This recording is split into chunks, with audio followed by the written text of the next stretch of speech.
আসসালামু আলাইকুম, আমি কানিজ ফাতেমা অর্থ এবং টাইপ 1 হচ্ছে উক্তি। এখানে আমরা উক্তি নিয়ে আলোচনা করব। উক্তি হচ্ছে কি বলতো? এই যে কারো কথা উপস্থাপনের যে ধরন সেটাকে বলে উক্তি। উক্তি ২ ধরনের হয়। একটা হচ্ছে প্রত্যক্ষ উক্তি আর একটা হচ্ছে পরোক্ষ উক্তি। কেউ একটা কথা বলল সেটা হুবহু বলাটাকে বলে প্রত্যক্ষ উক্তি।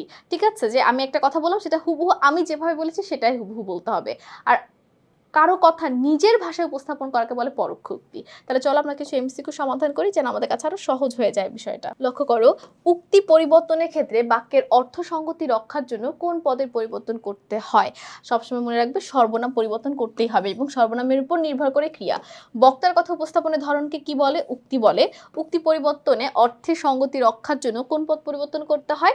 সর্বনামকে পরিবর্তন করতে হয়। কারণ আমি নিজের ক্ষেত্রে আমি বলবো, আরেকজনের কথা বলার ক্ষেত্রে তার আমি বলবো না। বক্তার কথা উপস্থাপনের ধরনকে কি বলে? উক্তি বলে।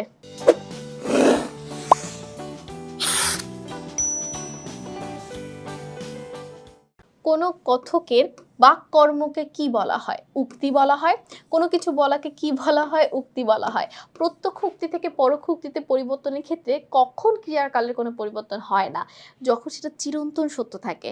একদম সূর্য পূর্ব দিকে উঠে এরকম চিরন্তন সত্যর ক্ষেত্রে আমরা চেঞ্জ করি না ক্রিয়ার কালকে। চিরন্তন সত্য সব কালেই সমান। অর্থের সঙ্গতি রক্ষার জন্য পরোক্ষ উক্তিতে কিসের পরিবর্তন করতে হয়? সর্বনাম আর ক্রিয়া। সর্বনামের উপর নির্ভর করে ক্রিয়া। কারণ আমি আমার ক্ষেত্রে বলবো আমি ভাত খাই। তোমার ক্ষেত্রে তো বলব না যে তুমি ভাত খাই। তাই না? তার মানে ক্রিয়াটাও চেঞ্জ করতে হয় সর্বনামের পাশাপাশি। প্রশ্নবোধক, অনুজ্ঞাসূচক, আবেগসূচক প্রত্যক্ষ উক্তিকে পরোক্ষ উক্তিতে পরিবর্তন করতে হলে প্রধান খণ্ড বাক্যে ক্রিয়ার কি অনুসরণে পরিবর্তন হয়? ভাব অনুসরণে। ভাবের উপর নির্ভর করে পরিবর্তনটা করতে হয়।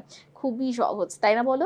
সকলকে অসংখ্য ধন্যবাদ আমাদের সাথে এই টাইপটি করার জন্য। পরবর্তী টাইপে আমন্ত্রণ রইল। আসসালামু আলাইকুম, আল্লাহ হাফেজ।